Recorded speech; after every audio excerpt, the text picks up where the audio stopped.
go. Head On with Bob Kincaid. 3 hours of conversation, cussing, and a discussin' with America's only born and bred Southern liberal talk host. Head On with Bob Kincaid is brought to you each night by Coal River Mountain Watch. Coal River Mountain Watch invites you to become part of the solution, part of a sustainable future, part of the uprising against mountaintop removal. Coal River Mountain Watch, crmw.net. And now, from high in the hills of beautiful West Bicod, Virginia, here's Bob Kincaid on the Head On Radio Network. Well, howdy.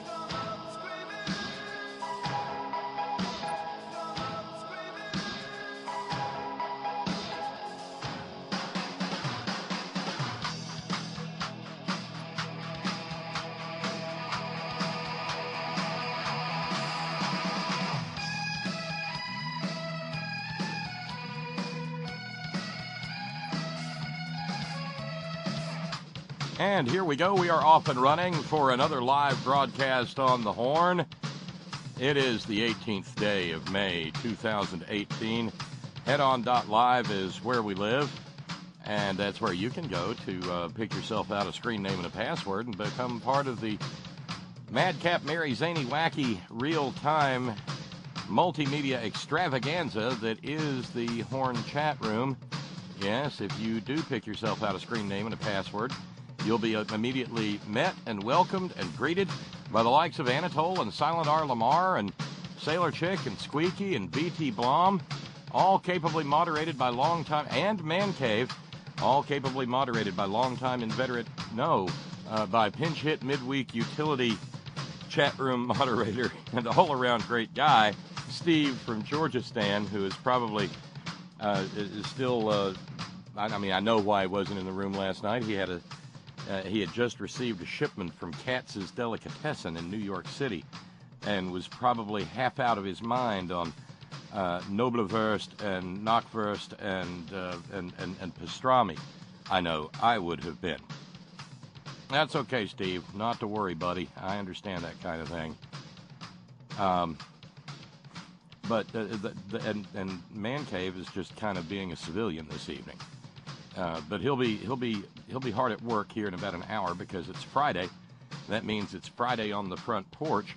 That means the Extraordinary Ordinary Roundtable will be up and running in short order.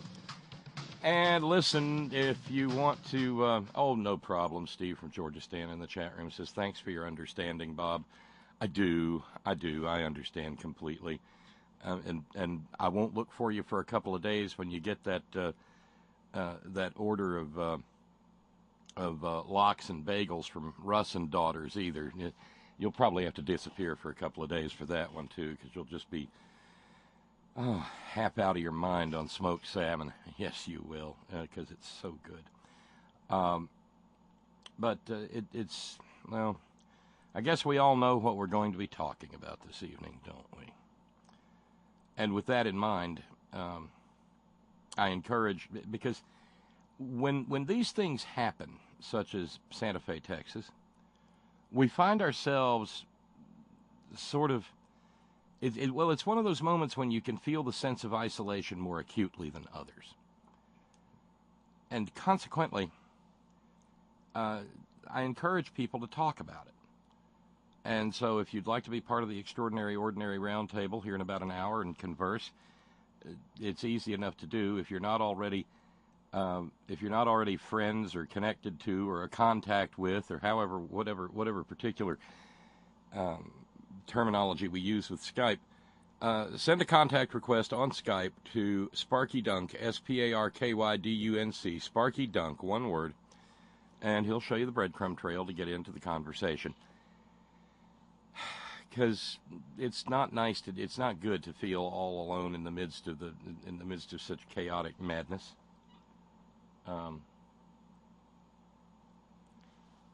In the midst of such preventable madness. No. So if you want to engage in the conversation, please feel free to do so. Thanks go out this evening to Grace. Thank you very kindly, Grace. Grace in New York. And thank you very kindly to Charlene in Rhode Island, subscribers. Thank you very kindly as well To Jeff in Oregon, thank you very much indeed for being members of the merry little band that helps to sustain the Horn. Thank you very much indeed. Big thanks going out to Brutus in Fort Collins. Thank you, Brutus.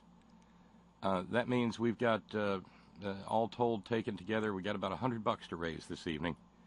And you know, we're going to have a shortfall this month because of my absence and the couple of nights that I just wrote off this week.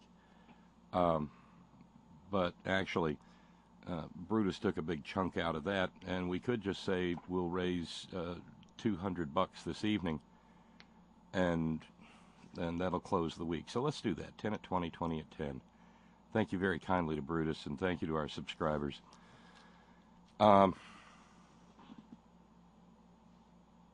Meanwhile, Billable Rick with a note says, in honor of the enormously talented boys from Ireland known as the band U2, whom I saw at the LA Forum this past Wednesday, a true church night or prayer meeting experience, I'm making the U2 Can Support the Horn Challenge. I'm pledging $20 to the Horn to be doubled once that challenge is met. So if somebody meets $20, Billable Rick throws another 20 in on top of it. Trump America could sure use more people like Bono and The Edge, who are much better Americans than the maggots are, who are currently running this country.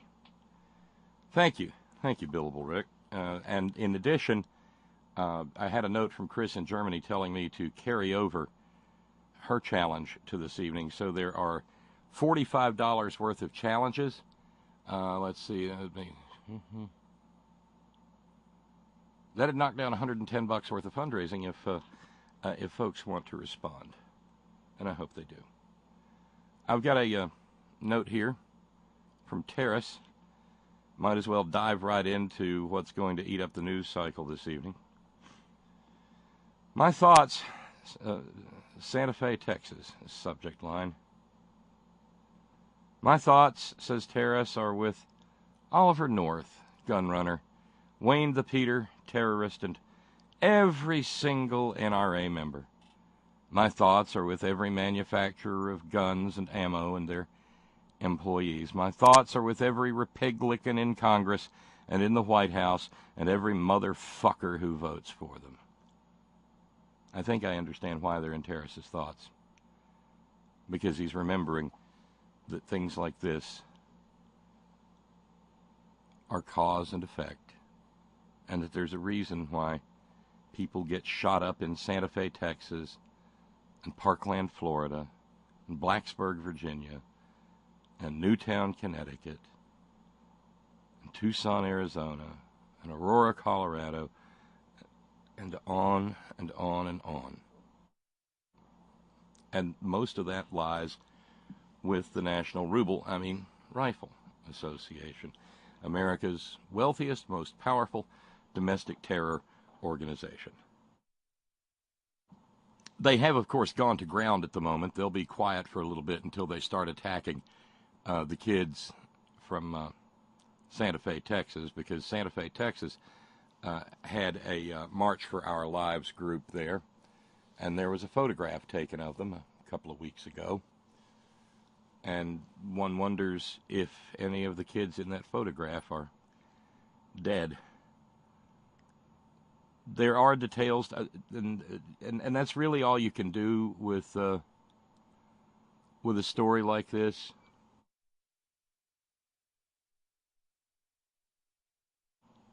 Is give the details. There are no answers to be had, because everyone within range of my voice knows what the answer is and the answers are. And as a nation, we have no interest in those answers. As a nation, we would prefer to continue going to the funerals of children rather than doing something about the problem. Because the tender, darling, precious feelings of a few million members of a wealthy domestic terror organization are far more important than 10 lives in Santa Fe, Texas, or 14 in Parkland, or,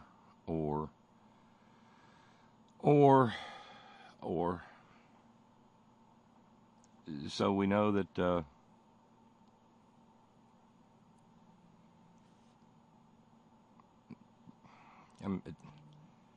but we can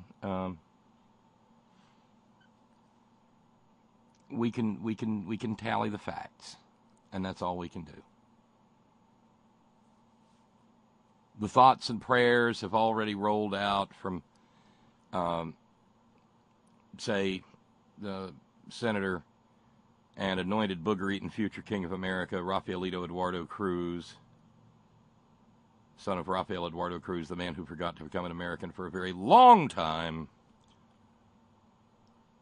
Rafaelito sent out his thoughts and prayers. And, of course, Rafaelito Eduardo Cruz, the anointed booger-eating future King of America, is also the recipient of some $77,000 from the National Rifle Association, America's wealthiest, most powerful domestic terror organization.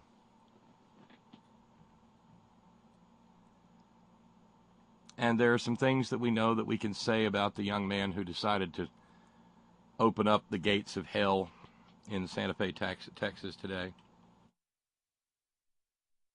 We can, for instance, say that he was a defensive tackle on the junior varsity football team there at the high school, and was praised for stopping the run game of another high school in a victory last season, I guess. We can therefore also anticipate that in its ongoing effort to talk about anything but the root cause of these horrors, that the NRA will suddenly become interested, nay, deeply concerned about the possible impacts of head injuries on young student athletes that may have motivated him to turn into a killer. We can also point out a fact from a couple of days ago, the release by the Senate Judiciary Committee of information pertaining to the National Rifle Association. This may have gotten lost in all the shuffle in the ongoing struggle to deal with the flood tide of the open flood tide of sewage that comes out of the Republican Party and the Trump regime generally. The Senate Judiciary Committee, in the release of their report, noted that the National Rifle Association spent a record $30 million on the election of Donald Trump. But what is more interesting is the documents in the report that point to the idea that, yes, those lovable wouldn't harm a flea friends of America over in the Kremlin, Mother Russia. Well, just reading directly from the report, documents suggest that the Kremlin used the NRA to offer the campaign a back channel to Moscow. No collusion, it's a witch hunt. Including a potential meeting between Trump and Vladimir Putin, and might have secretly funded Trump's campaign, according to the committee. One of the Russians named in the report even bragged she was part of the Trump campaign's communications with Russia. Alexander Torshin figures prominently in the report. He's the deputy governor of the Kremlin's central bank, and his then deputy was Maria Butina. The NRA held its annual convention in Kentucky in 2016, unlike just up the road in Dallas, as they did a couple of weeks ago, before a bunch of children had to die for their paranoid fantasies.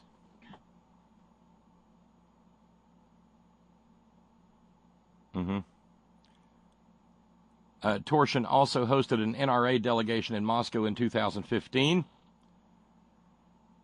Spanish legal authorities have accused him of being a money launderer for the Russian mobs.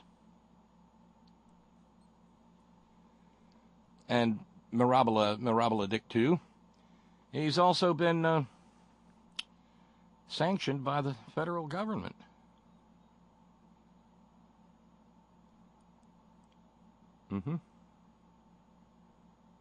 Paul Erickson of the NRA is mentioned in the report.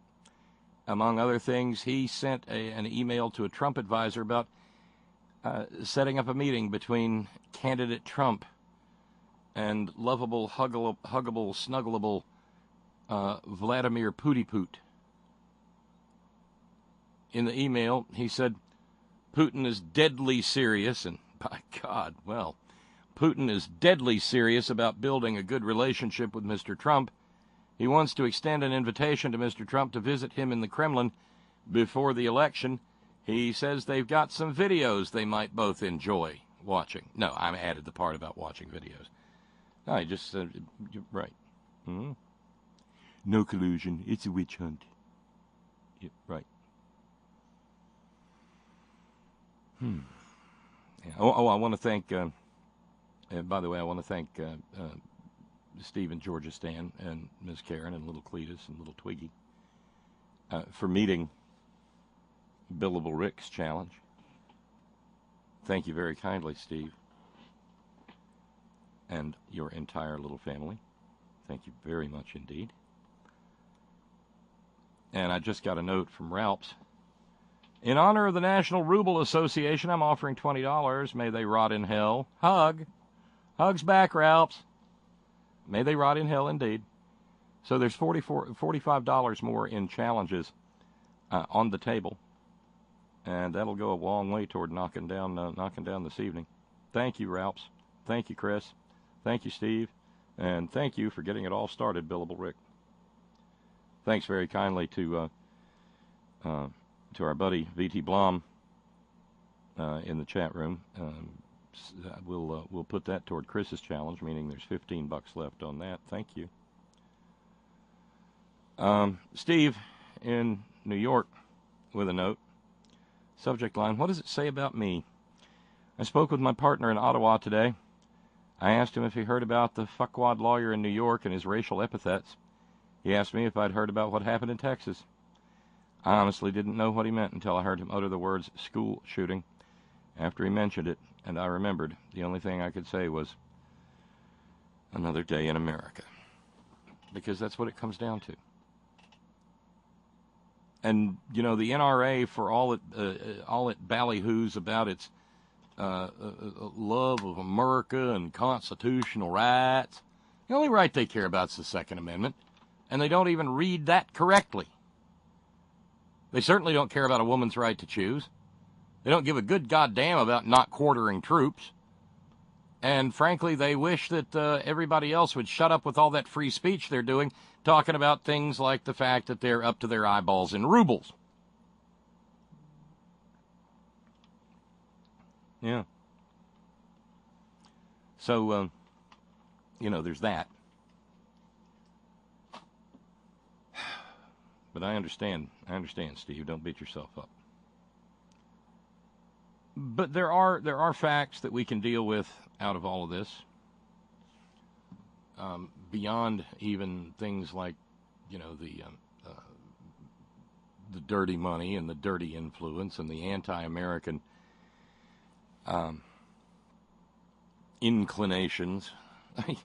Look, the president of the NRA's Oliver North, and he's never cared much for giving much of a damn at all, really, about the rule of law. I'm sure there are probably still unburied bones in the jungles of Nicaragua who, if bones could speak, could tell you that in rich detail. Oh, yes. Oh, yes. But in regard to what we know about this particular shooting, like I said, don't be surprised if the NRA starts talking about football games and head injuries and anything to avoid talking about the fact that the two weapons that were used in Santa Fe, Texas today were, of course, legally owned.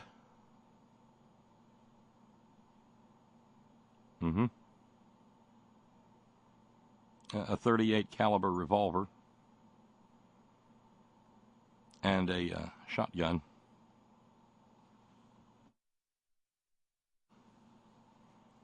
The students reported hearing boom, boom, boom. And anybody who knows the difference between the crack of a rifle and the boom of a shotgun will understand exactly what that was about. 10 dead, 10 wounded, at least one adult fighting for his life.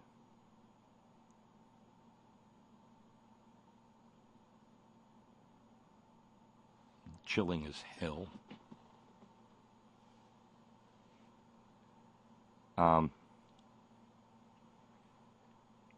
Like I said, football player, a young man.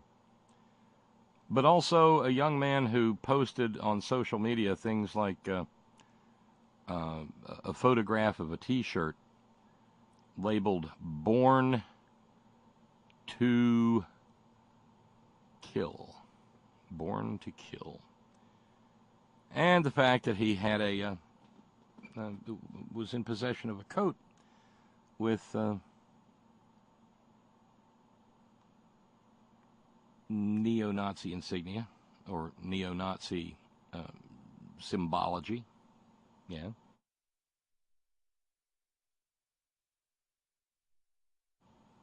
And as mentioned, he got his guns from Daddy. Yeah. Daddy owned, it's Texas, and Daddy owned firearms like you have to own firearms if you live in Texas. Because you want to have some firearms in your home in Texas, because you never know when the ISIS MS-13 Mexican children are going to knock down your door and steal all your freedom.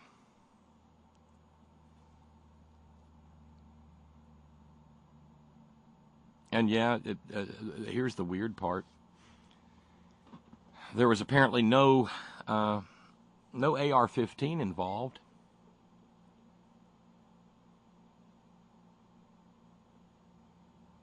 Which will be, as perverse as it may sound, which will be used as a talking point by the gun humpers to note that these things can happen without AR-15s, so why are we still talking about banning AR-15s? I don't like being able to think like those people, but after a while you can't help it. You just learn how their creepy little minds work.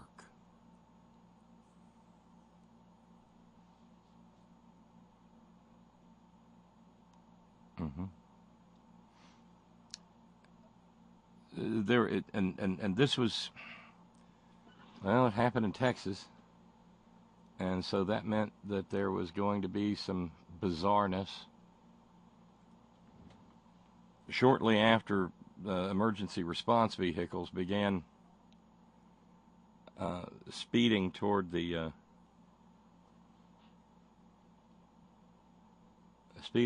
high school, a man showed up on the street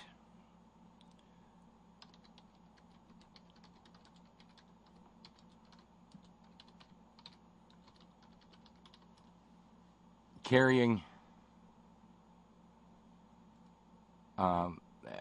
an American flag.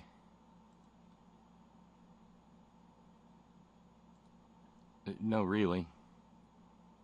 And immediately KHOU stuck a microphone in his face. He had his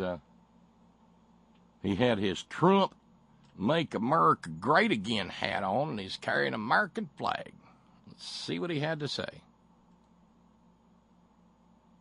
What was going through your head when you found out that this was going on? To the school. Make America great again. By doing what? What was your plan of action? Offering support. God bless you all. Will go a long ways right now for a lot of people. Thank you. I'm going to head this way. God bless you all.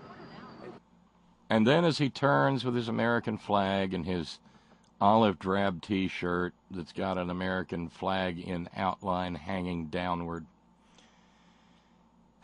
as he turns, the camera catches the fact that strapped to his hip is a semi-automatic pistol. No, really.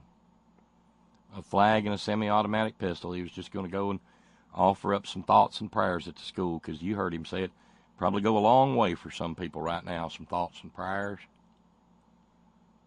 Yeah. Well, other witnesses were there to speak to the cameras. Thank you. We need prayers, okay?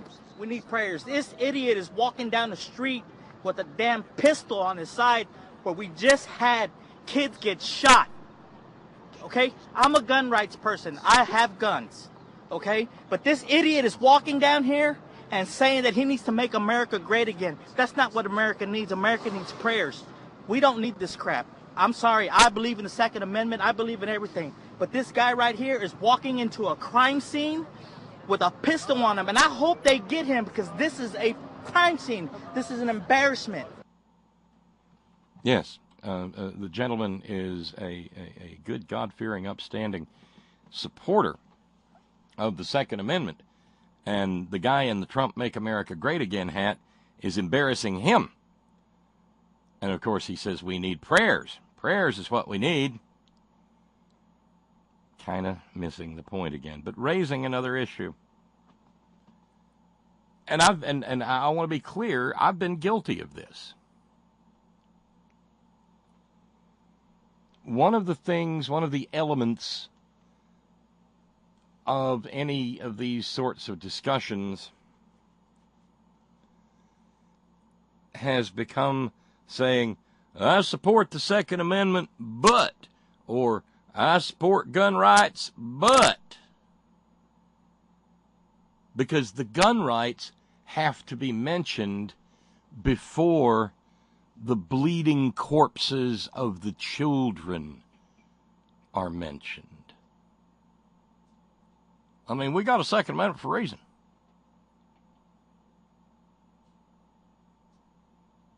I got guns. I don't.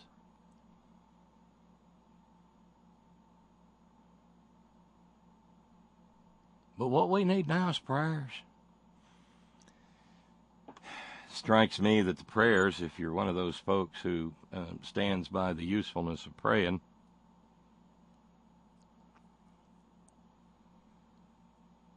the prayers would have been better sent up before the trigger was pulled,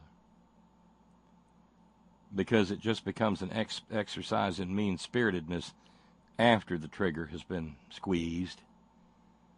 Dear God, please let it be somebody else's son.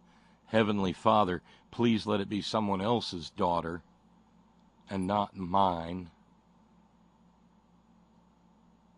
Let this cup pass by me and let somebody else take a big old swig out of it, Almighty God.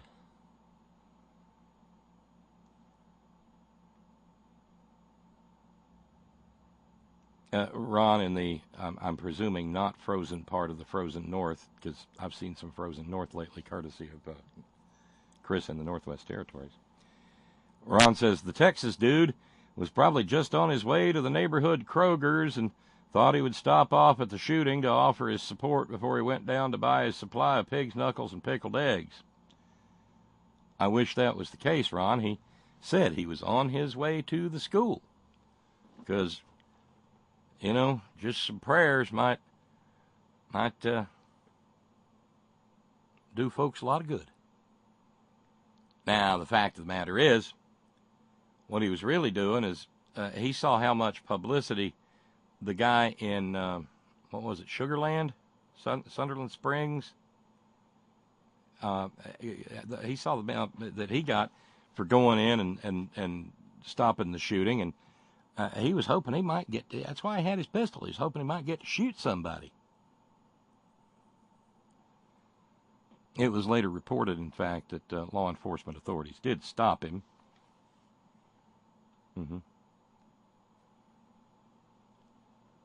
But it might be beneficial at this point to set the Wayback Machine to a couple of weeks ago in Dallas, Texas. Here, then, the President of the United States of America. Let's listen now at a prisoner forum summit the president at the White House. Santa Fe High School in Texas just took place moments ago. Oh, wait, this is his response to the shooting.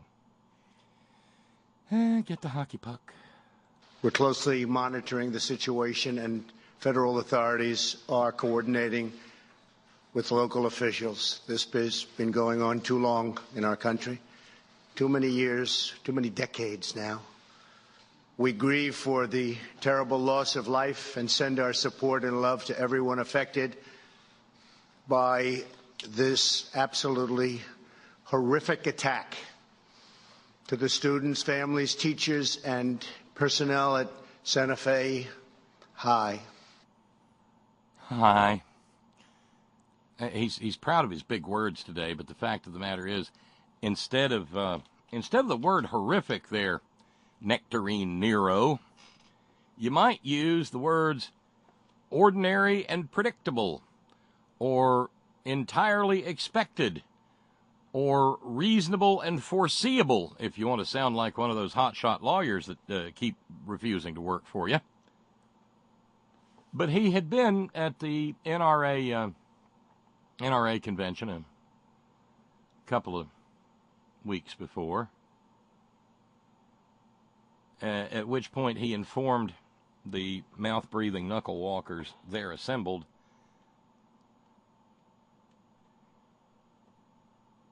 your rights are under siege, but they will never be under siege as long as I am your president. I wish these miserable bastards would stop tweaking the goddess of irony on her on her little pink nose.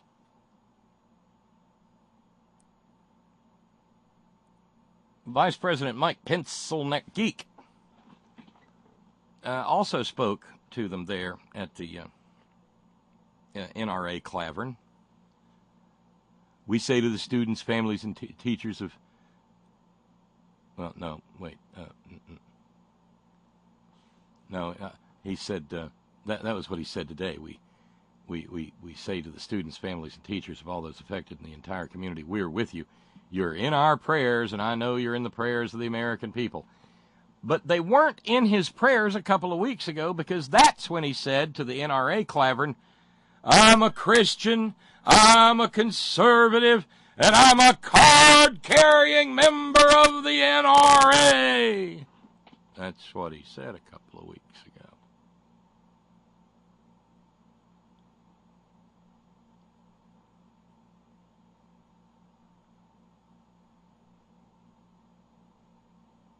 And then there's one of the students from Santa Fe High School, a young woman, and she probably encapsulated more reality in what she said than entire paragraphs by the likes of Meta Mussolini and Mike Pencilneck Geek. I managed to keep calm through it all. There was another girl who was just freaking out. They were struggling really hard to keep her calm. It was really scary. Was there a part of you that was like, this isn't real, this would not happen in my school? No, there wasn't. Why so? It's been happening everywhere. I've always kind of felt like eventually it was going to happen here too.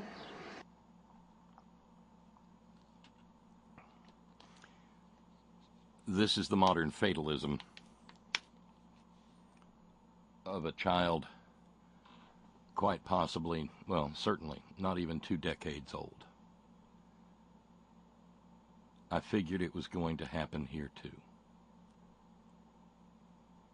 And I suspect that if you surveyed every high school student in the United States, or built yourself a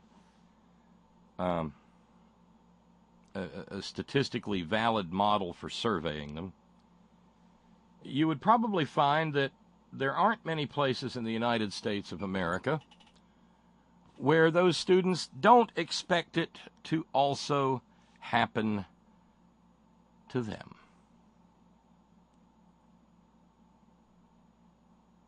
Because the fact of the matter is they understand the problem better than most of the adults and all of the NRA supporters.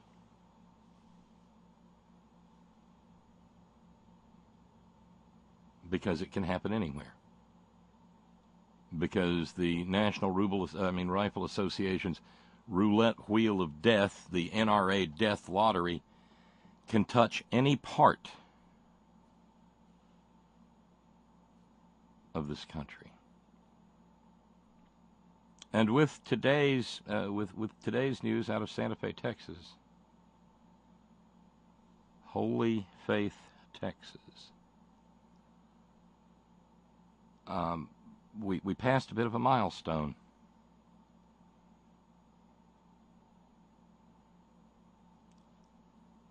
More school children have been killed in 2018 than members of the armed services in our various foreign wars and non-combat deaths.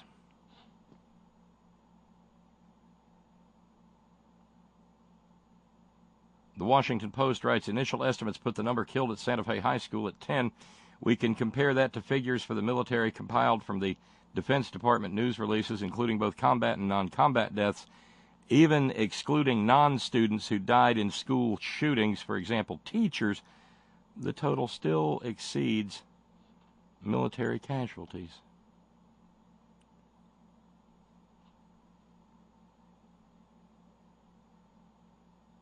That's 2018.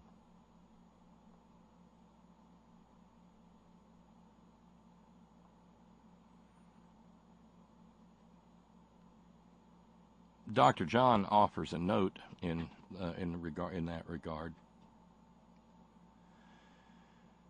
and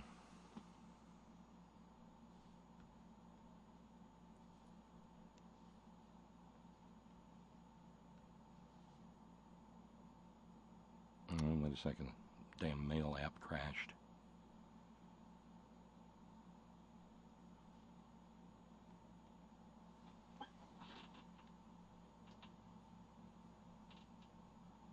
Just a second.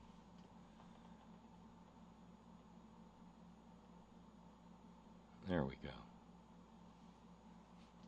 Dr. John says, contrary to what some right-wingers say, soldiers, sailors, Marines, and airmen are not expendable. When something's killing them out of proportion, we study and fix the problem. Vaccinations after World War I. Up-armored vehicles after IEDs became a thing in Iraq and Afghanistan, and so on. Children, it seems, says Dr. John, are expendable because even if the CDC says that they, or say the, the American Academy of Pediatrics wants to list firearms as a mortality risk for children in America, which they are. The National Rifle Association is so goddamn powerful that they can get that shut down.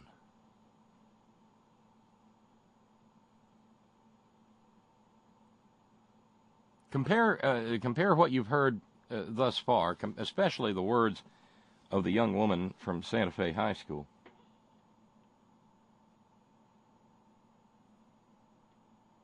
Well, that's a trenchant observation, Laurel, up in Minnesota. How in the world can one be optimistic about the future of a nation that has declared war on its very own children? So true. But compare the words of the young woman in the aftermath of the shooting with the formal official statement of Rafaelito Eduardo Cruz, the anointed booger-eating future king of America. who is bought and paid for by the National Rifle Association. Speaking to reporters in Santa Fe, because he beat a hot path there. Once again, Texas has seen the face of evil. Better be careful with your words there, Rafaelito, because you were in Texas. What happened this morning here in Santa Fe defies words. The agony, the hell that parents, that this community is going through is unimaginable. Every one of us that's a parent that sends our sons or daughters off to school in the morning to have this horror greet them. There's been too damn many of these. Texas has seen too damn many of these.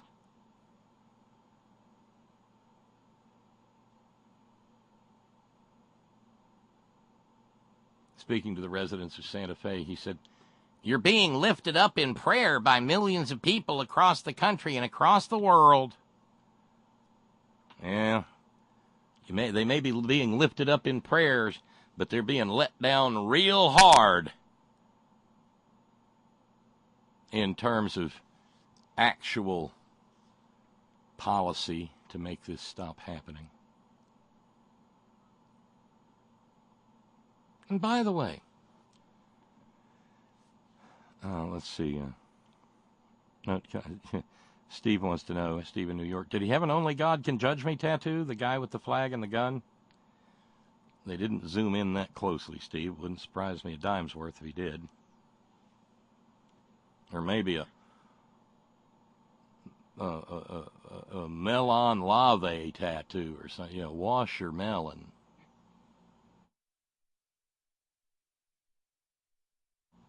That's what the young woman was sporting as she graduated from Kent State University, or Kent University in Ohio recently.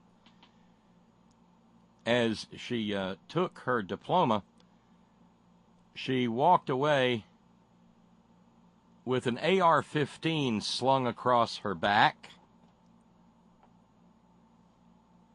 and "Come and Take It" written on top of her mortarboard hat. Because she feels like she's being, she feels like during her 4 years at Kent that she was persecuted because she wasn't allowed to carry her goddamned AR-15 to class every day and terrorize everyone in her classroom. But as an adult and a graduate of the college, she could. And she has been lifted up, to use Rafaelito Eduardo Cruz, the anointed booger-eating future king of America's words. She's been lifted up by the NRA and gun humpers everywhere as a martyr and a victim of civil rights suppression.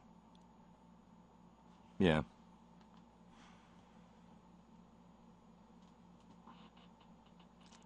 Note coming in from Lee in New York.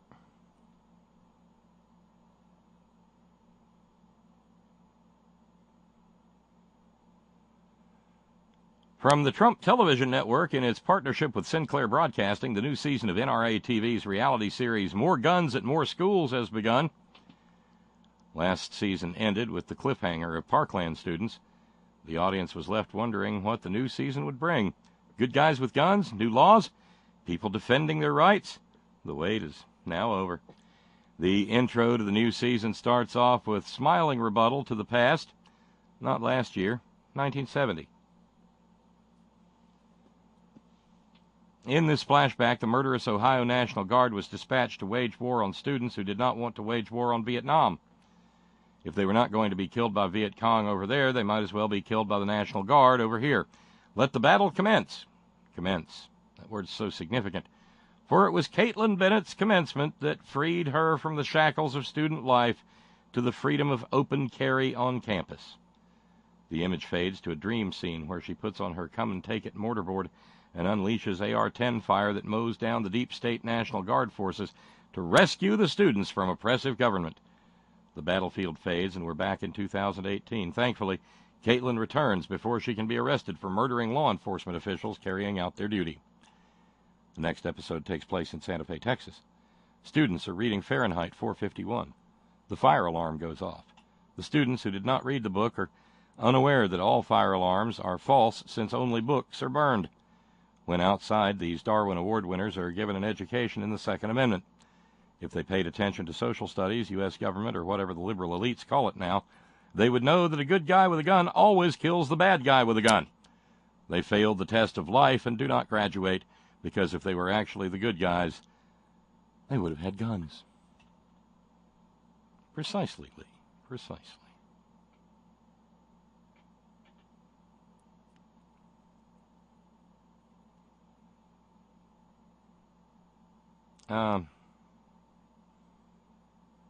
Sorry, Jim. Jim said I had hoped that we wouldn't be talking about today's horror. However, it's not for me to decide. Hopefully you and your group can approach making success of the underlying cause of these continuing tragedies. I don't know how much real intellectual skull sweat has to go into sorting out the cause. The cause is the Second Amendment, or more particularly, the cause is a severely misguided reading of the Second Amendment.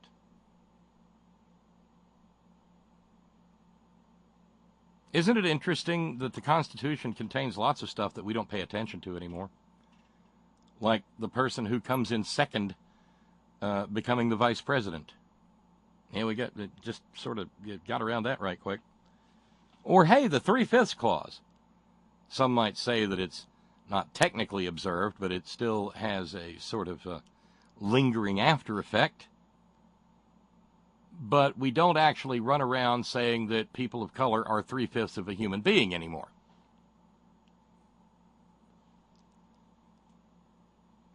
But by God, when it comes to the Second Amendment, well, we take that to mean that everybody gets a gun.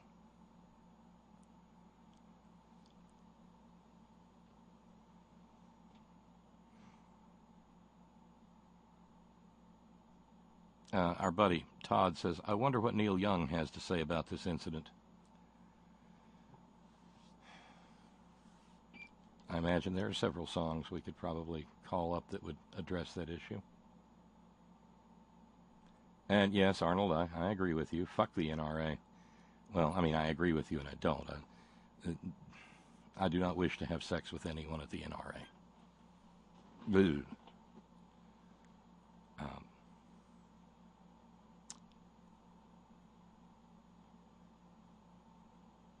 But it is the persistence of ignorance, or the persistent desire to pursue a falsehood, that leads to these events.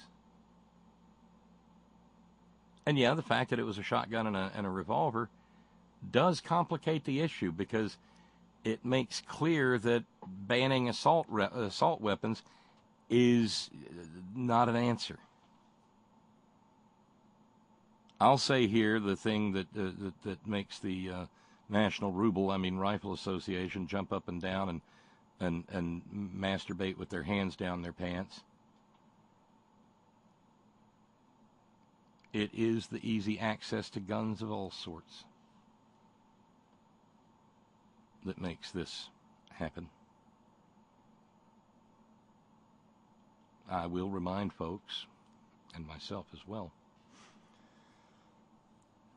that in the days of the well-regulated militia, which states organized because there wasn't much in the way of a standing federal army, and they didn't want one either. They wanted their own militias in case Georgia needed to go to war against North Carolina, or in case New Hampshire needed to duke it out with Massachusetts. That's what those were for. Not to mention slaughtering the indigenous people who had been here for a few millennia. Ron and Raleigh with a question. When and if Caitlin Bennett up there at Kent gets a job, do you think she'll be toting her gun to work, or will her employer be suppressing her civil rights. Well, I imagine she'll probably wind up with, you do that kind of crap because you want a job with the NRA, Ron.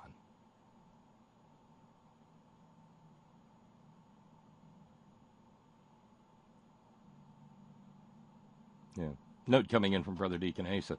When you came back on Monday, I sent you a message saying, for once, you stepped away from the microphone for a couple of days and we didn't have to endure a school massacre. I guess I was just a few days off in being entirely wrong. I thought about that myself.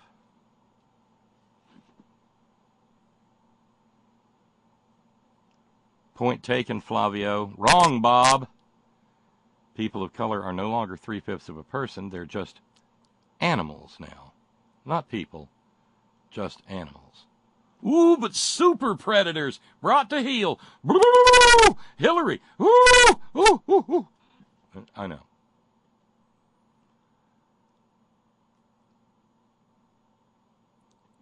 We've made a running joke on this program out of my lack of talent with ciphering. But the truth be told, in my little public school education, I took all the college-bound classes I could take. I missed out on a couple. I didn't take senior biochem because 11th grade chemistry had just made my head swim.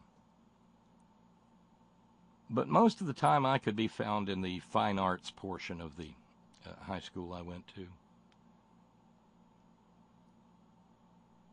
And all high schools look different, but I thought about those days when I read that the shooting started in the art room, in the art classroom.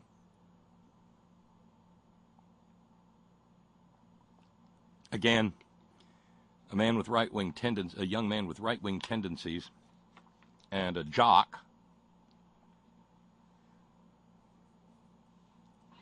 showed up with his father's legal firearms and opened fire inside the art classroom. That was not lost on me. Way, way, way back when we rode dinosaurs to my high school, there was a clear social delineation between the freaks and the jocks and the socials and the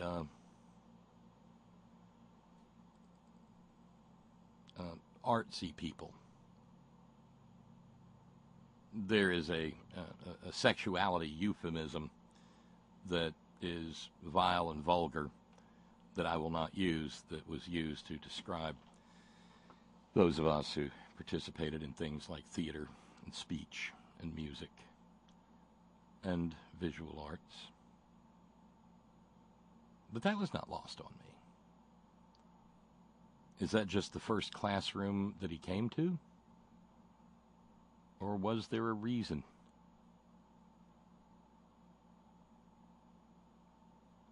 I guess we'll have to wait to find out. Then there's the thing that Greg Abbott, governor of Texas, said. It's time in Texas that we take action. We want to hear from everybody, he said, in announcing that there would be roundtable discussions with parents, students, concerned citizens, and others just as soon as possible. There will be no room in that discussion for anyone who wants to suggest that as long as anybody can get their hands on firearms, these as easily as we can, that this will continue to happen.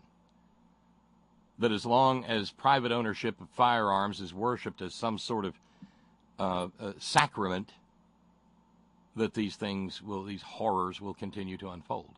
There will be no room in that concept, or in that conversation, for that concept. No. There will be a lot of talk about reducing the number, because Abbott was talking about this earlier. There will be a lot of talk about reducing the number of access points in the school.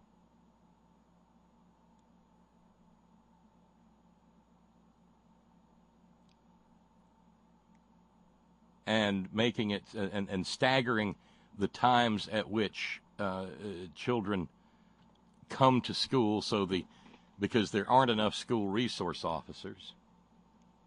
The school resource officer in this case was shot early on and was in critical condition at the hospital, last article I saw, because of a massive amount of blood lost. Getting smarter, the killer kids are. Take out the school resource officer first.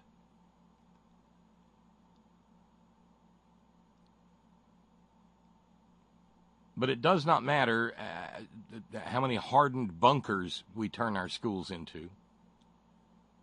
It does not matter if we put an entire phalanx of school resource officers into the high schools. It does not matter if we turn the schools into a fucking armed camp of good guys with guns. Understand this much, please, and this is maybe this is the only point worth really taking away from all of this navel gazing. Every time you hear some Republican, and it's almost always a Republican, and it's almost always somebody that has had their pockets stuffed by the Rifle Association. Every time you hear them talking about things that we can do, active countermeasures against teenagers who go wild with their daddy's guns,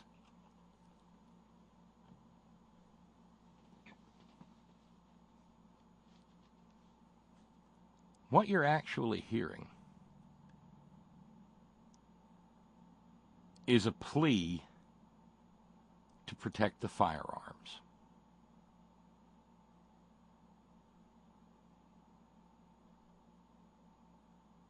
If a pistol cost, say, $10,000 on the black market and people couldn't have pistols, you would not have a whole lot of school shootings, because there just aren't a bunch of 10th or 11th grade junior varsity defensive tackles who have $10,000 to spend on a pistol.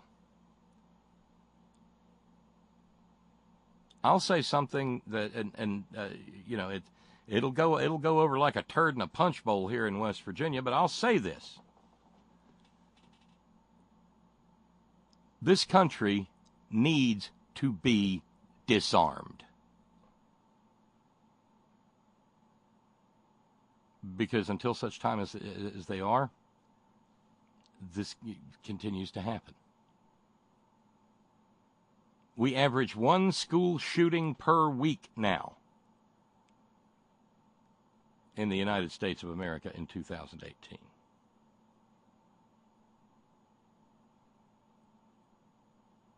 And the fact of the matter is, if you take necessary precautions in your home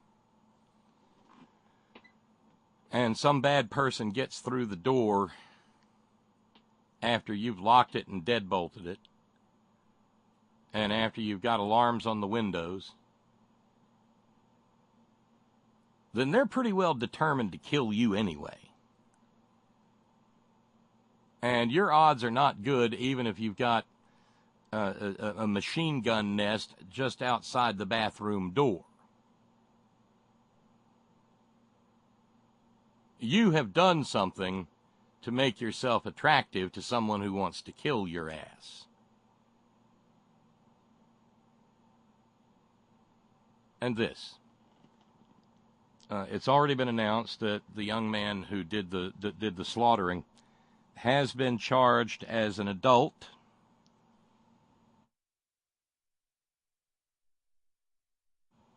It didn't take terribly long back in Florida for the authorities there to announce that they would pursue the death penalty against Nicholas Cruz. And nobody is as eager to impose the death penalty as folks in Texas are. Sorry, good liberal progressive Texans and friends of the program. I mean no insult to you by that, but you probably know better than I.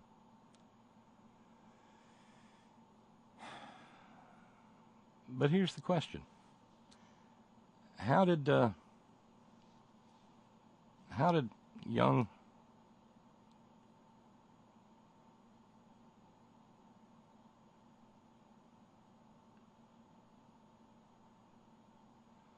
Dimitrios Pagurtsis, aged 17,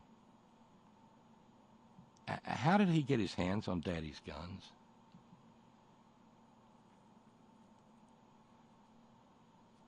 Do you think he had to wait until Daddy was passed out drunk and then and then go and find where Daddy hid the key to the gun safe and open the gun safe and then go and find the key that Daddy used on the trigger locks for the .38 and the 12 gauge shotgun? Yeah, me neither.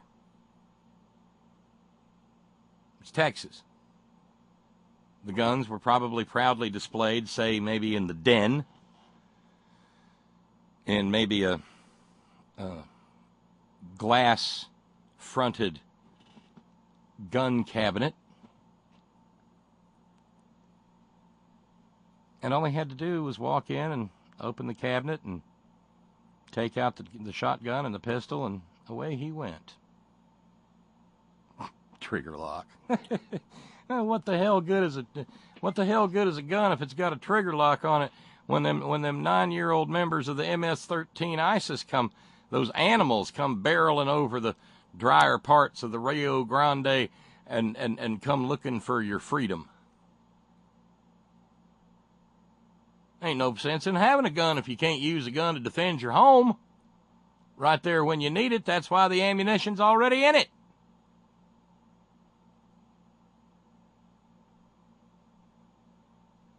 Dimitrios Patsourgis apparently told law enforcement that he had intended to kill himself after he did his deed, but he didn't run out of bullets, he ran out of courage. He had the courage to slaughter other children, but not the courage to kill himself.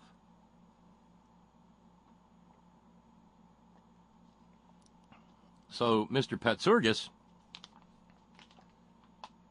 and I do not mean to come across as lacking in sympathy here, Mr. Patsourgis is, and I presume Dimitrios Patsourgis' mama, are racked with agony right now.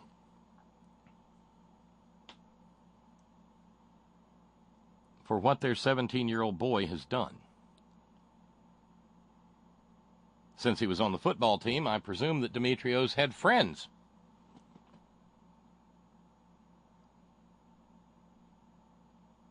And they're trying to sort out what the hell went wrong.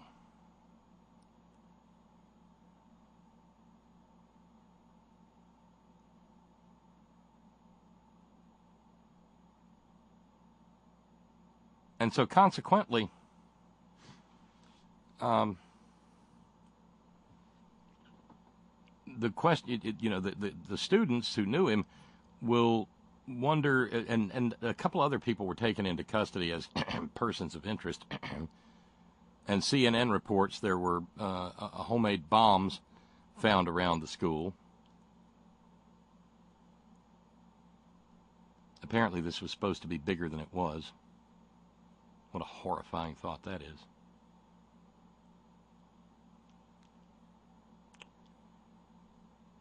But here's a real question. Or at least it's a real hypothetical question. What of Daddy Patsourgis? What of any person who leaves firearms and ammunition easily accessible to their children? Is it not reasonable and foreseeable that if you make firearms accessible, that something bad will very likely eventually happen?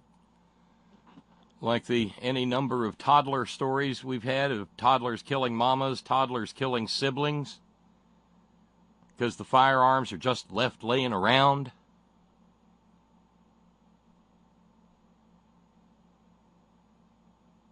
Well, in Texas, I'm sure that if I was to get some Texas lawyer on, they'd probably say, well, Bob, there's not a jury in Texas that would convict that man. It's an essential part of our freedom as Texans to leave our guns laying around just in case we have to shoot it out with the 9-year-old members of MS-13 ISIS, or maybe even shoot it out with the federales.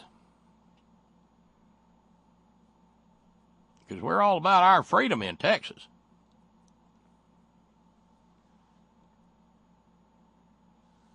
Ron asks, Ron in the far thought out north, wonder how long it's going to take for someone on the fright wing before they play on the young shooter's name and link all of this horrible behavior to immigration. I mean, just look at the name. That's one of them Muslim names, ain't it?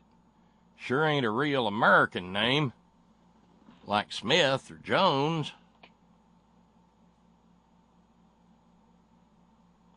Yeah. Lee with a note says, gun at home. Most criminals who get into your house want to steal stuff. They do not want to kill you. It is only the people set on killing you who try to kill you. Don't let the NRA convince you that the person who wants your flat-screen TV will only take it after killing you first. It's absolutely true. That's why I said if after locking the doors and the deadbolts and the alarm system and everything, if somebody goes to all the trouble of getting through into your home and they mean to kill you, it is because you have done something to make them very badly want to kill you.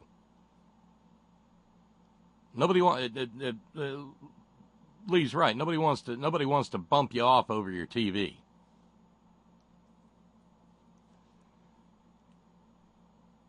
Earther with a note says, that's why I'm patenting a 2A friendly sex toy.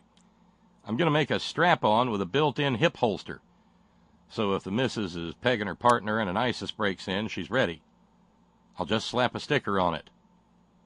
Don't shoot your partner. Probably make some money on that, Earther. Note from Jim.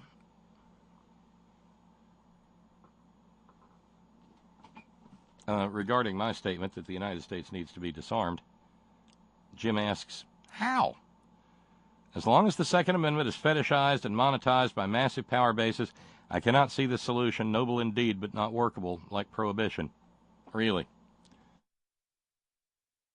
I didn't say it was practical. I didn't even say it was doable. But it's the only thing that's even going to make any difference. And we can't even bring ourselves, most people, even on our side, are willing to make that statement because it among other things, if this was a program that had 1 million listeners a week, it would get out there, the NRA would fulminate to its, till hell wouldn't hold it. And it would all be about how, they see that liberal Kincaid wants to take away people's rights, people's essential civil rights. When the Second Amendment is the only reason he's got a First Amendment right to say that filthy shit. Like taking away guns.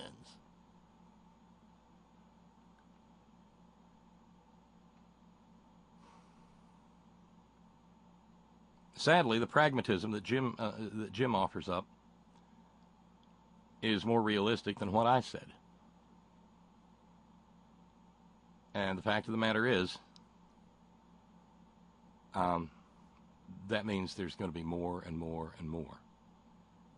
And every high school student in this country, every middle school student in this country, and even the little primary students who don't necessarily understand exactly what's going on, like the kids at Sandy Hook, will continue to die because of Ollie North, gun runner.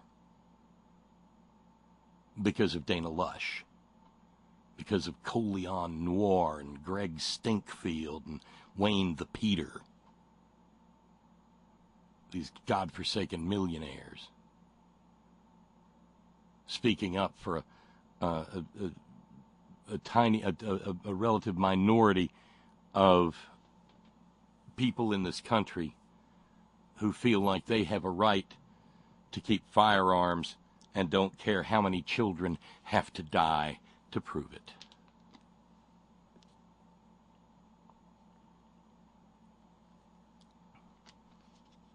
And that's pretty much it. So it's 10 minutes past the hour.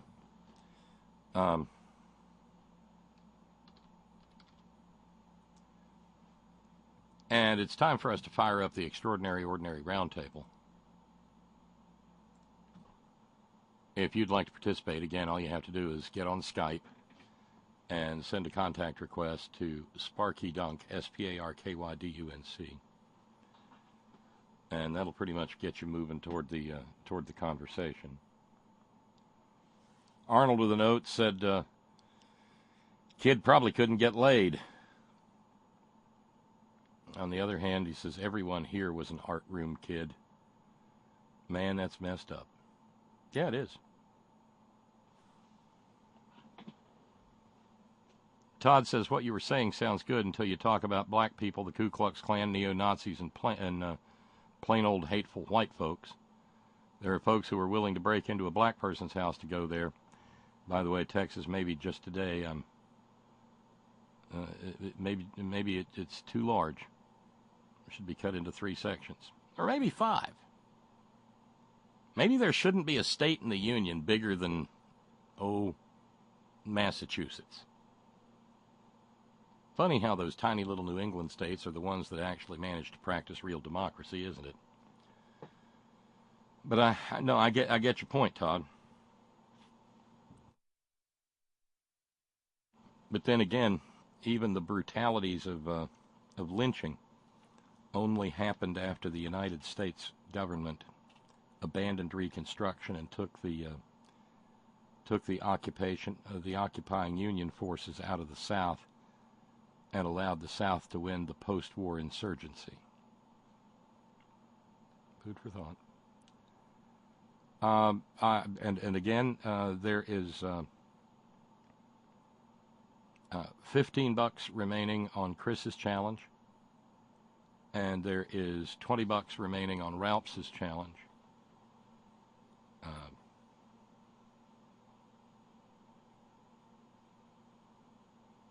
And that would get us very, very close to just done with the evening if people respond to that. So let's take a break and fire up the Extraordinary Ordinary Roundtable and see what's on folks' minds, because, oddly enough, there's other news out there today. And it's significant, too.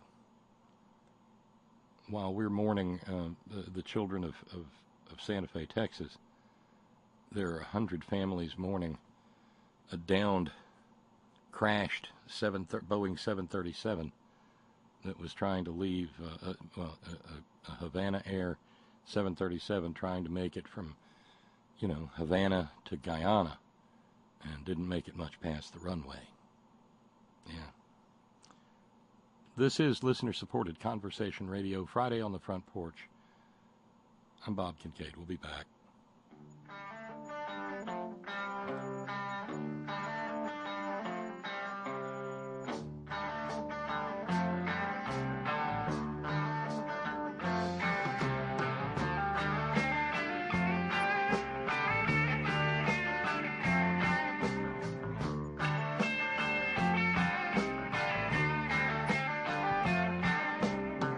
Tin soldiers and Nixon's coming.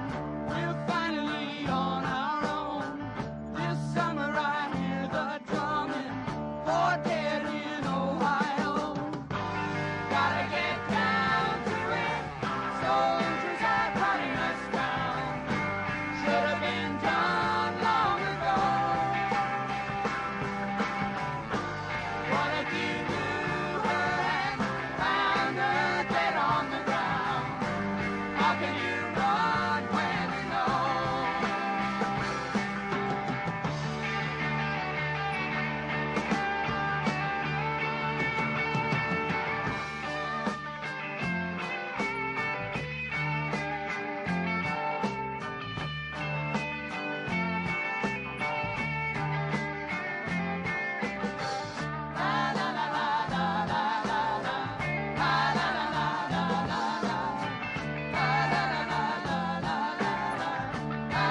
soldiers and Nixon's coming.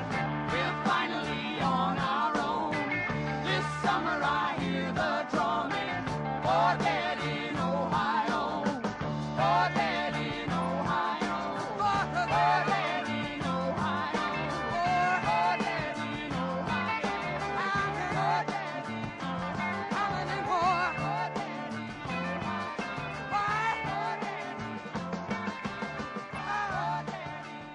Under the circumstances, that bumper almost had to happen. Neil Young, Ohio. And it's 16 minutes past the hour. We are fully connected with the Extraordinary Ordinary Roundtable. Based on what I'm seeing from the live webcam out the man cave door, it looks like a beautiful, sunny, late Friday, late spring afternoon out there in Northern California. Do I have it right, Sparky? No, Bob, that's not a live webcam. That's a static shot from last week. Okay, so that part's not right, but it's is it a beautiful late afternoon, Friday in the middle of late spring kind of day out there? Yeah, the winds died down. It's 89 degrees. The rancher got the hay turned today, so then we'll start baling it here sometime in the next day or so. And they do it. Start doing it at dusk, which is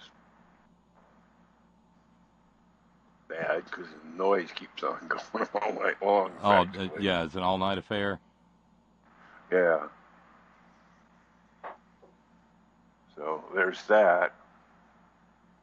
And other than that, I got a new project coming up. I'm becoming a monitor repairman. My 27-inch monitor died from the computer station in the house. So I had to get a new 27-inch monitor, and then I started thinking, well, what's it take to fix one of these damn things? So I started going to YouTube and start educating. Oh, the curse of the old inside wire, man. This thing runs on electricity. I'll bet I can fix it. Well, I dabbled in electronics in high school and stuff, in college. So I got it out here. I got it open and everything. Got to the power supply. Sure enough, I could see the capacitors were bad on it.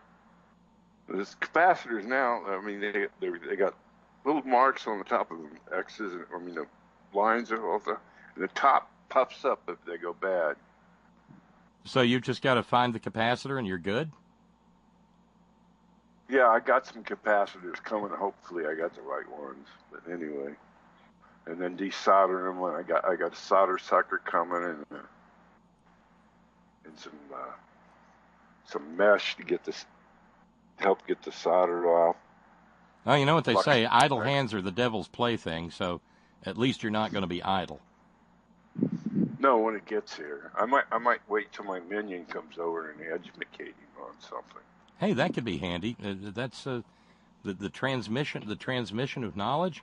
What an idea! Yeah, I try to do that every time he comes over. I had to scream at him last night. I mean, that's the dumbest damn thing I've ever seen. Starting a frickin' fire at dark and burning up an old bed frame or something that was probably made of press board or something. Had all kinds of good chemicals and glues and stuff in it, and it burned like the flames were like 10 feet tall on it. Now, this was your minion? Well, him and his dad across the street, and I yelled over to him. I said, "What the heck are you burning?" He said, "Oh, my old bed frame or something," he says. And I said, "There's toxic smoke." It was right at dusk. There was toxic. You could see the black smoke coming off. Yeah, it doesn't. Yeah, it doesn't burn the way branches and leaves and stuff do. No. And I said, "Don't breathe that stuff. Get away from there." And then I come in the house and Judy could smell it. And she says, what's going on? I said, well, they're burning something across the street. He goes, I can smell it. So I didn't report them or anything. I wouldn't be in a... Well, no, you were actually trying to keep them from hurting themselves. Don't breathe that shit. Mm-hmm. That's called being a good neighbor.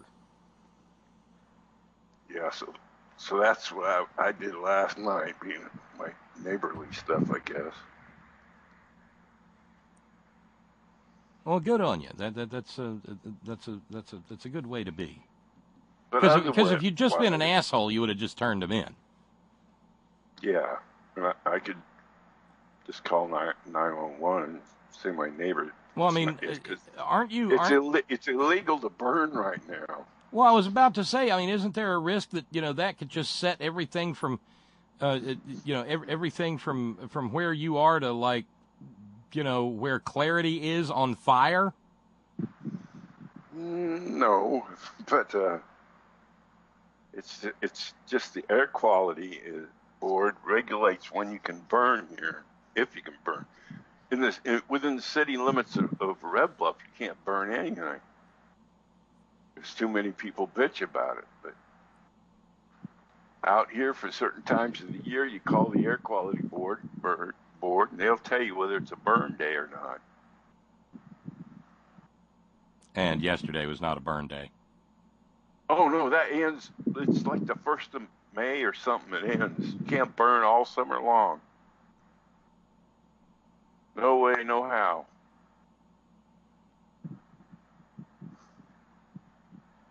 It's California. You can't. So anyway, I could have got him in big trouble. Other than that, I've been multitasking. I'm watching the Fiesta party or Latin party at the racist Aaron Schlossenberg's house on Facebook. Oh, yeah. That's somehow we've missed that story. I mean, I guess most people have seen it now. But there's a couple hundred people there at least. They got a mariachi band. They're partying. Cops not doing anything about it. Well, they got them all barricaded off, and their cops are guarding the entrance to his apartment building. He's probably gone for the weekend. They just got a bullhorn they're using, but they had a mariachi band. They're playing that one Mexican tune. I don't know what you call it. Everybody knows it. Yeah, but I'm da da da da da da da da da. That. Yeah. Yeah, never heard it. And then otherwise, at multitasking, I'm watching NASCAR All-Star Race qualifying, where they do the unlimited pit road speed. You get the pit crews involved on it too. Just so people can know, I've got the clip here of the racist might be a lawyer there in New York. I mean, this is at Fresh Kitchen in Manhattan, for God's sakes, where there's so many languages spoken in Manhattan. The fact that this guy could single one out, but it turns out he's got a history of racist interactions with other people. And let me see if I can get this. Let me see if I can get this audio to play. Might take me a second. You can do it, Bob. Well, thank you for believing in me. Hopefully all my tabs won't die once I have to. Firefox just behaves really weirdly sometimes. And, they all do.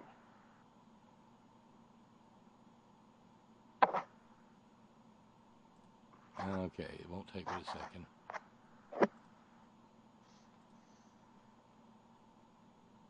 Ah, there he is.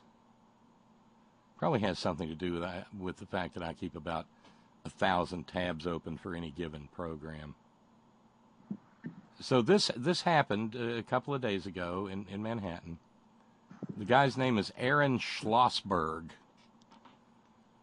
And who knows what he was getting at Fresh Market, but he heard two people speaking Spanish, or at least he thought it was Spanish, and proceeded to have a little MAGA hissy. Clients at your staff is speaking Spanish to customers when they should be speaking very violent. I mean, sometimes they do. Every person I listen to, you spoke it, she's speaking it, is America. He's very ignorant. That's fucked up. He's very ignorant, and he shouldn't be allowed. I will be following up, and my guess is they're not documented. So my next call is to ICE to have each one of them kicked out of my country. If they have the balls to come here and live off of my money, I pay for their welfare. I pay for their ability to be here. You know, I try to refrain from using it a whole bunch, but sometimes it's just irresistible, and you've got to check in with Professor Spicoli. You dick! Because I pay for their welfare. I pay for them to be... Bullshit! You don't pay... Oh, my God. So it turns... But you referenced him, Sparky, and it turns out this jerk has a history of attacking immigrants. And I'm guessing with a name like Schlossberg, I'm guessing that's not an old, Pequod name or an old Iroquois name. No, they came here at some point in time when the borders were pretty much open to anybody who didn't have tuberculosis. So now they're having a taco party and a mariachi band in front of his house. And lately he's been having to run away from everybody. He's been hiding, wearing ski caps in the middle of freaking May in Manhattan and hiding under umbrellas and running away from camera crews. That's the fun thing about these racists is that they're all bold when they decide to channel their inner Klansmen, but then if people want to look at them and examine them and say, hey, look, there's a racist, how about that? They run away. Hold him up as an example. I heard they kicked him out of his office building. They kicked him out of his office building, and what's more, I guess somebody wanted to, and maybe Steve in New York might know more, a little bit more about this. Somebody filed a bar complaint on him with the New York State Bar, and the New York State Bar said, we don't have a member by that name. Uh-oh.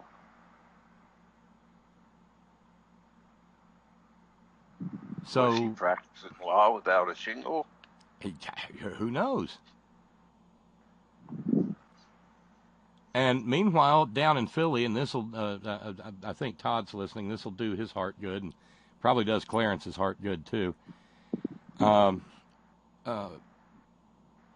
Xenophobic rage Barbie, Tommy Lauren, showed up at a speaking gig in Philly, and as soon as people saw her, a group formed around her on the street, yelling, shame, shame.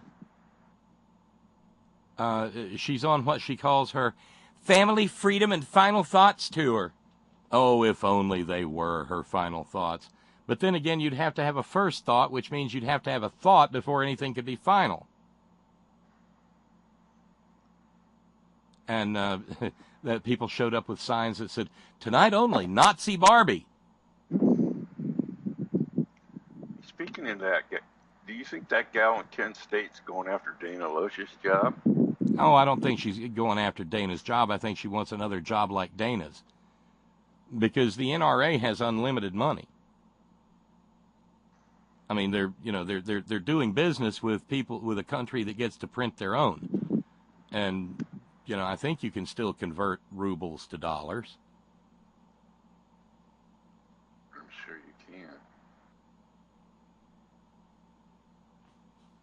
So that's probably what she wants.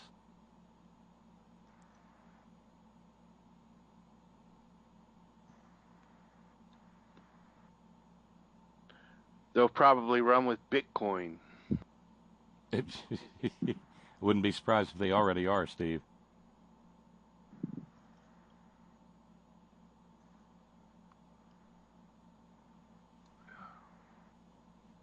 Well, this is an awkward silence. What's happening, Steve? Hey, Bob, I just interjected. I didn't want to jump in on stepping on you and Duncan's conversation. I was enjoying listening to you guys converse. Well, you jumped in with both feet. Well, I did. I probably should have done that. So, resume. Well, no, I mean that's the way. Done. That's the way this is supposed to work.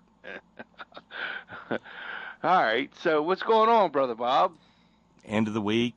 Looks like it's going to rain all weekend, but here I'll see your pastrami and raise you 2 racks of ribs. Oh man, I've been in food heaven for the last couple of days, and I don't even want to go there. You kind of feel guilty with all the carnage going on, but life's got to go on, man. Well, it does, and I was just hearing about this when I bought my ribs this morning, so it's not like I'm going to try to take them back. No, you can't. So I've peeled that membrane off the back. Oh yeah, you got to do that. Yeah, and that's necessary. And so they're soaking in brine with a healthy dose of pickling spice and a little bit of cider vinegar and some pineapple juice. Oh man, you got to do that overnight, or? Yeah, and there's ice in there, and I've got the bucket covered with foil, and they'll do that overnight. Then tomorrow morning, and I may have to do it in the pouring rain because that's all it's doing is raining. But tomorrow morning, I'll take them out, and I'll pat them dry, and then I'll put the rub on them, and I'll let them sit with the rub on them for about 6, 7, 8 hours, and then late tomorrow evening I'll put them on the not late, but about 5 o'clock. I'll put them on the smoker, and they'll be ready by, 9.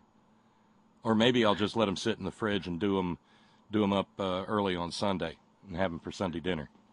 Now, can you throw a rain cover over your grilling area? Is that an option, or? No, not really. I've got I'd like to get one someday. Just one of those tents that doesn't have walls. Right. Yeah. Just plug in the ground and just keep the rain off your head while you're cooking, at least, But I tell you, Bob, it's been tough. I try to take a break from politics, but then things like today happen, and you feel guilty taking a break from it. You feel like you're not doing your civic duty, taking a break. You feel like you're copping out or something. We are failing our children. Well, we aren't. You aren't. I'm not. I mean, maybe on a personal level, maybe Agnes and I have failed our children in some way, but we're not. I'm targeting you. No. But every parent does that. Okay, you second guess yourself. I don't even have kids, and I feel like I have failed. But as a nation, okay, okay, we're failing our kids as a nation, but. We want reasonable solutions, rational solutions. We're not the ones failing. It's every member of the NRA, Steve. It's every member of Gun Humpers of America. We have sat back and watched incrementally for the last 20-plus years, watch this terrorist organization, and let's just call it what the fuck they are. They're a bunch of goddamn terrorists. Take over and seize all this power, and now look what it's begotten us. Our children are being slaughtered, and goddamn, that's heartbreaking. Yeah, and it goes back to the weaponization of an organization that was originally founded to teach people to be more accurate shots. It was literally It was a target shooting club. Back in the 50s, it was organized to teach you how to responsibly handle weapons. And hunter safety courses. Exactly, Duncan. Thank you. I went through one. Yep. But now it's evolved to, we've got some hee-haw out here in Georgia. His name's Brian Kemp. My God, have you seen any of his commercials? Oh, yeah, the one, well, first there's the one where he points a shotgun at a young man who is ostensibly his daughter's beau. A suitor for his daughter, right. And he has this young man speaking back to him, literally reiterating the joys of gun ownership. And it's like, if I miss a word, this son of a bitch has got a gun pointed at my head, even though it's not loaded. I mean, I don't want to overinflate this, but still, the implication is there. And if anybody hasn't seen it, I encourage you to. That's where we're headed. And if we don't do something, if we don't put our foot in the ring and turn this shit around, we're all fucked, man. I'm sorry, Bob. I shouldn't be dropping F-bombs on your show. No, drop more. You're free to. I mean, this is where you can do that. I know, but I don't mean to disrespect the horn, but you understand what I'm trying to say, correct? Sure. And he's got a part 2. It's all about explosions. It's all about chainsaws. Everything that is manly in a manly man's head, or what their stereotypical version of a man is. That's what this son of a bitch is trying to portray. And he's got a cult following out here. At first, when I watched this shit, I thought, man, I'm being punked by Trey Parker from South Park. This can't be for real. But it is. And all of this madness is real. And we've got to intervene. It's up to us. I mean, we have let our children down long enough. I don't know how, and maybe that's where you can help me out, Bob, but we've got to intervene, nonviolently. We got to take to the streets. We have to do something. This cannot go on, or we're witnessing the destruction of our own existence. And I don't mean to sound overstated or hyperbole or anything, but this is really getting out of hand, brother. It is really getting out of hand, man. Well, the whole country's out of hand, Steve. On almost every front. I've got, it's not a joke. I keep probably 20, 30 tabs open during a program because I read that much just preparing for the program. And so, let's just see. Let's just run through a few stories. I got one here that shows a man with a shaven head. One of his eyes is blacked and closed. He's got a shiner under the other eye. He's got marks and abrasions and contusions all over his head, and you're thinking, oh, he must be a victim. No, he's a perp. He's an ex-con from Atlanta, and a little more than a week or so ago, he ordered some delivery food, and the delivery driver showed up, and she was wearing the full coverage niqab, not just the headgear, the whole body covering, and 54-year-old Rick Painter attacked her and grabbed her from behind and hollered that he was Jesus. And Sonia King, the delivery driver, proceeded to beat the holy fuck out of him. She said when she got the call and did the delivery, she said he seemed normal. Anybody would have gone in. And she said as he went to give her a tip, he said, by the way, I'm Jesus. And then she said, he's grabbing me and trying to choke me with my own niqab. I kept telling that man I got kids. In the midst of me fighting him, he's grabbing my head. He thought he was Jesus, but Jesus wouldn't do that to nobody. And she proceeded to gouge and poke and beat the living shit out of him. And you can't just deal with a story like that by saying, well,